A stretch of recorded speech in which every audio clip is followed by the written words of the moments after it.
Ladies and gentlemen, this is Sabotage for DPS HQ. Yes, you saw that screenshot right on the thumbnail. Yes, this is a Pulverize Druid, and yes, that was a tier 98 Nightmare dungeon with a recording error, which I couldn't catch. And because I like to run around and I play really aggressively, trying to rerun another one of those, it's difficult. It's not the easiest thing, but can they be beaten? Yes, they can. You've asked for this build. Here it is. I'm going to just run you through some of the build qualities here, and then I'll explain to you at the end what this build is best for. So, starting with the center shell construct, it's the usual stuff you're going to see anywhere on one side, which is Flash of Adrenaline, Duration, Tactical, and Safeguard to give you damage reduction and make Flash of Adrenaline last longer when it gives you energy. On the other side, a little bit different. We've got Tempest, and then we're running the Arcing support to hit multiple enemies. And we're running Poison support because we are using Envenom, and this gives us a 30x multiplicative damage as soon as it hits the other enemies. And I will go out into a Helltide, or I'll just open up another quick dungeon for you to see and do some quick gameplay so you can see how it goes. This is a fantastic thing to use with this particular build.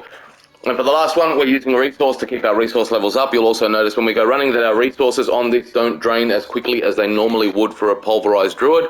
And with a few other things that we've got going with our gear and in the Paragon board, we actually run pretty well with this.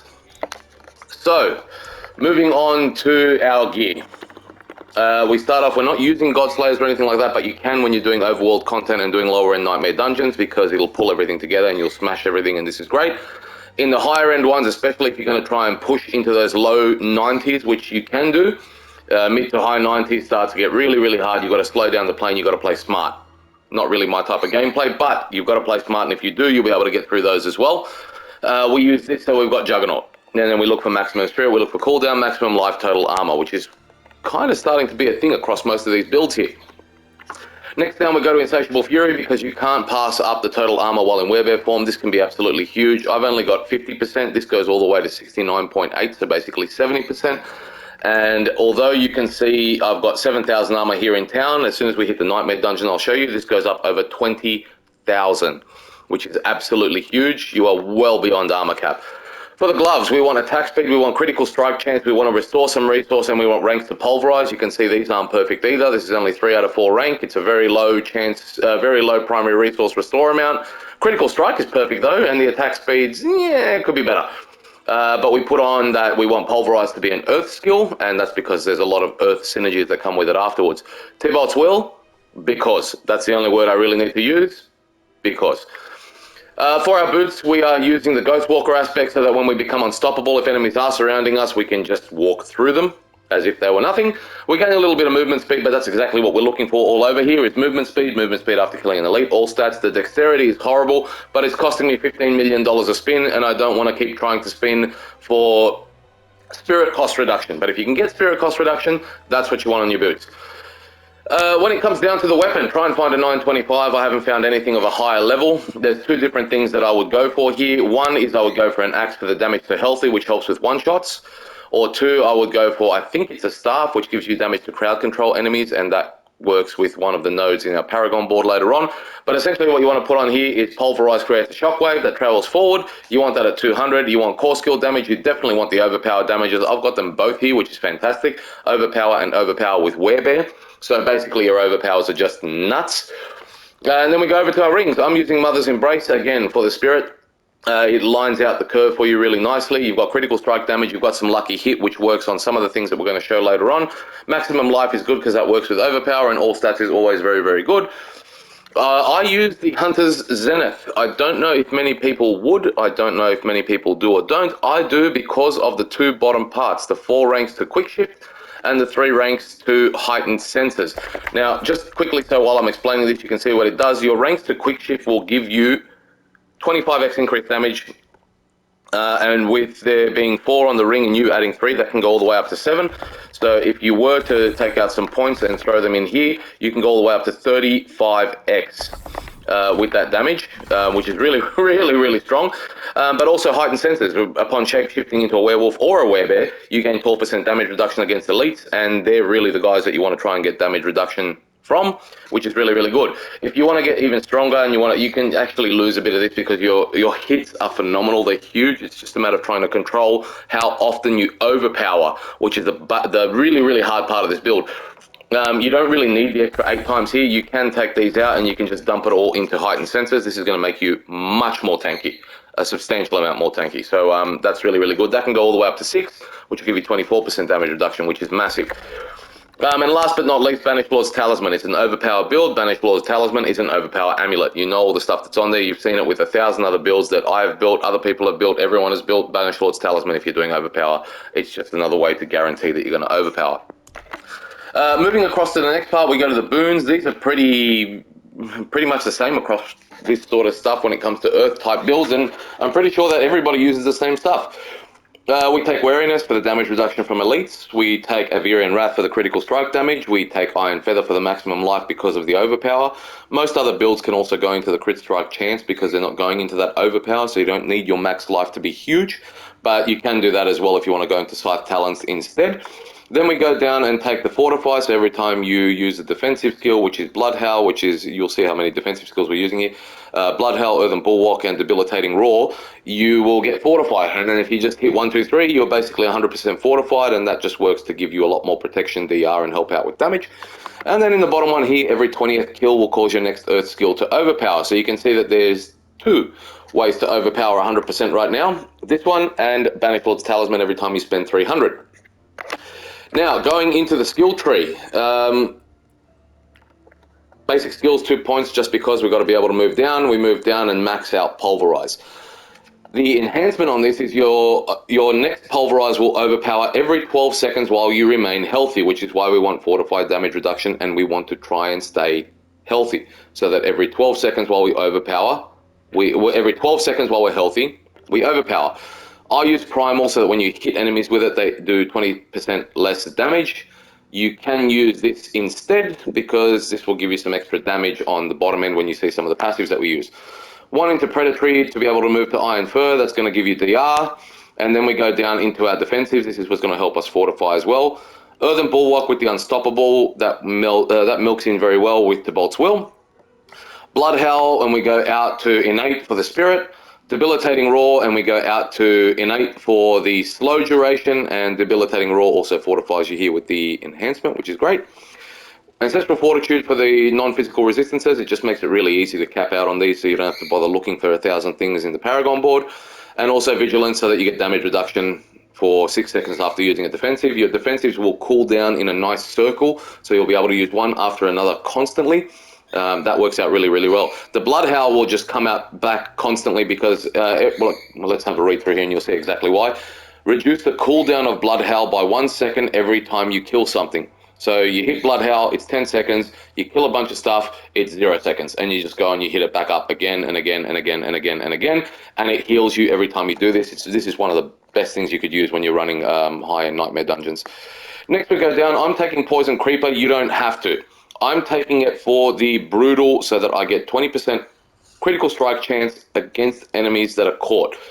That's why I like it. If you don't want to use it, you don't have to because your Seneschal Construct has got poison, and that's where your poison's going to proc from. I'm actually not using this for poison at all. I'm using it just for that crit strike chance. Next we come down, we put 3 points into Crushing Earth for the damage, 1 point into Safeguard, which is just going to help fortify you, although you don't even really need this, you can take it out. You've got Fortify in 1,000 different ways, and then you can just give yourself a little bit of extra DR, or you can give yourself a little bit of extra damage, whichever one you want. And we definitely want to take 3 into Stone Guard, so while you have Fortify over maximum life, your Earth skills deal more damage. This is why we like to have Fortify. 1 into Neurotoxin, which is going to go down into Envenom, that's 30x multiplicative damage. We take Trample all the way out for the Spirit. Trample also makes us unstoppable, and that also then procs away our Tibalt's Will for more Spirit if we need it. 1 into Mending so that we get a little bit extra healing from all the stuff that we do. That does work with Blood Howl as well. And then Provocation, which is your 4th way of doing overpower, which is while you remain in werebear form for 16 seconds, your next skill will overpower. And because we have Insatiable Fury, we are always a werebear. There is a caveat to this. When you cast Earthen Bullwark and when you cast Blood Howl, you are a werewolf and you are a person when you do those two. So you want to try and stay in werebear form when there is a huge amount of enemies and just keep smashing everything that you can see, because one, this will keep up your spirit. You'll see why in the Paragon board again. Two, because then you will actually get another chance to overpower, which makes it a lot easier. And three, because while in werebear form, you've got a lot more defensives, and you'll see that as we go in for the final play as well.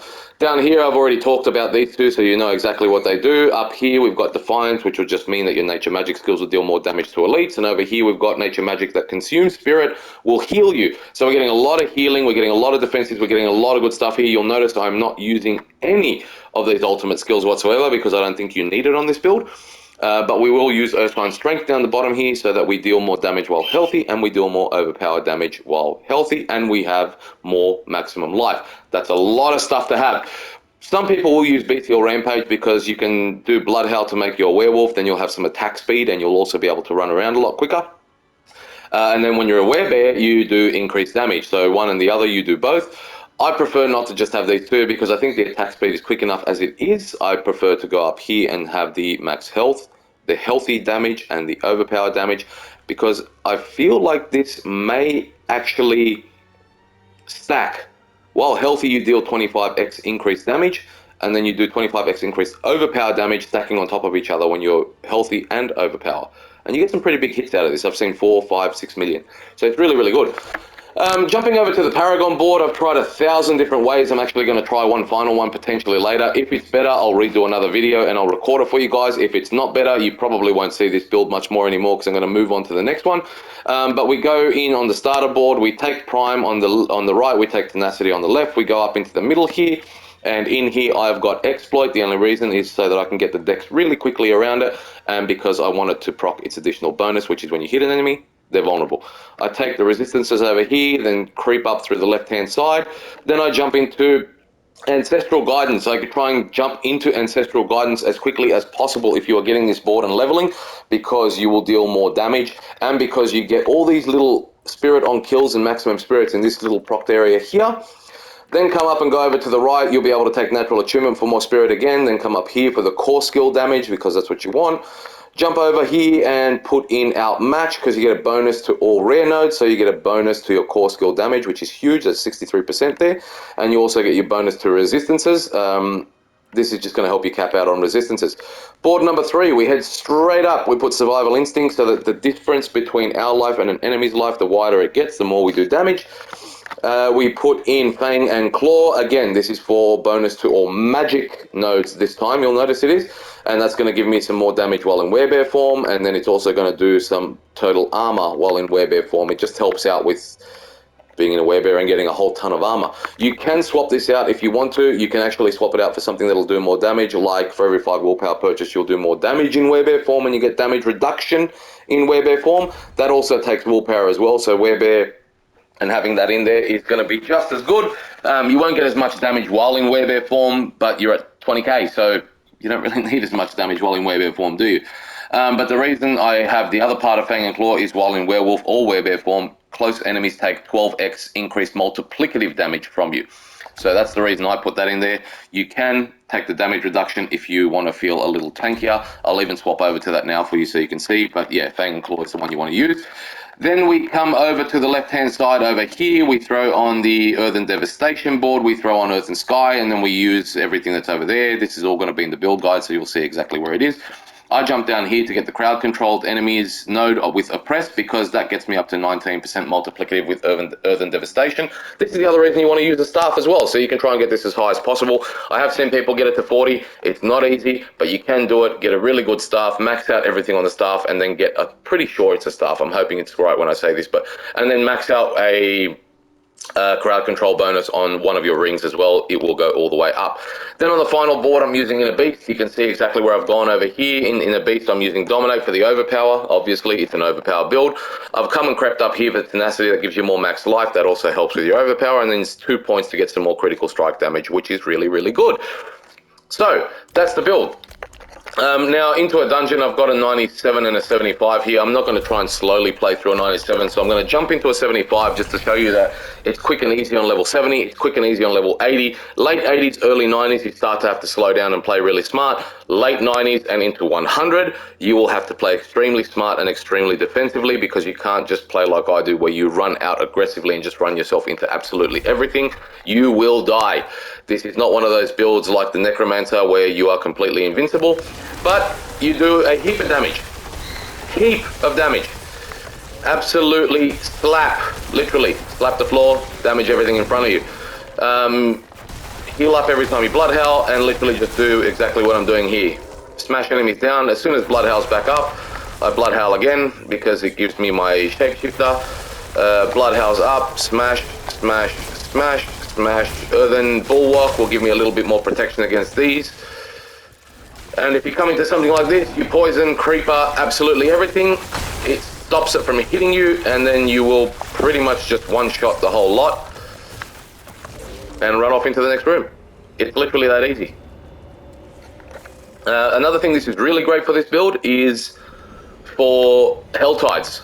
Walk up and just smash. Smash, everything ahead of you dies, and you just walk up and collect your cinders. And then you can see here, this is what I was talking about with me being aggressive. I run straight into the middle of that crowd. If you're doing higher level dungeons, do not do that. You will die. It's a strong build, but it's not as tanky as some. There are others which are much more tanky than this particular build, especially in Druid. There's a lot of builds currently which work a lot more tankier. I will probably be trying one of the lightning builds as well, just for the sake of trying a lightning build. But if you're playing a 90 plus, late 90s up to 100, what I want you to do if you're going to use this build is do this. Stand back, and every time someone walks up, try and take a couple of steps away, so you can get yourself into a spot where your Pulverize is jumping forward like that, and you can actually cause damage without being too close and without putting yourself in too much danger. So this is what you would do. You'd hit, you'd walk back, you'd hit, and then you would start to walk forward when you can see that all the enemies are dead. The other thing you'll notice is you can see my spirit actually stays up quite high, up until it goes down to a one-on-one. One-on-one, you start to lose it, but when it's multiple enemies like this, and you can slap them, your spirit basically doesn't go away. Blood Howl again, just to heal myself. You can see the health is starting to drop just that little bit. Blood Howl again to heal myself, and just keep smashing.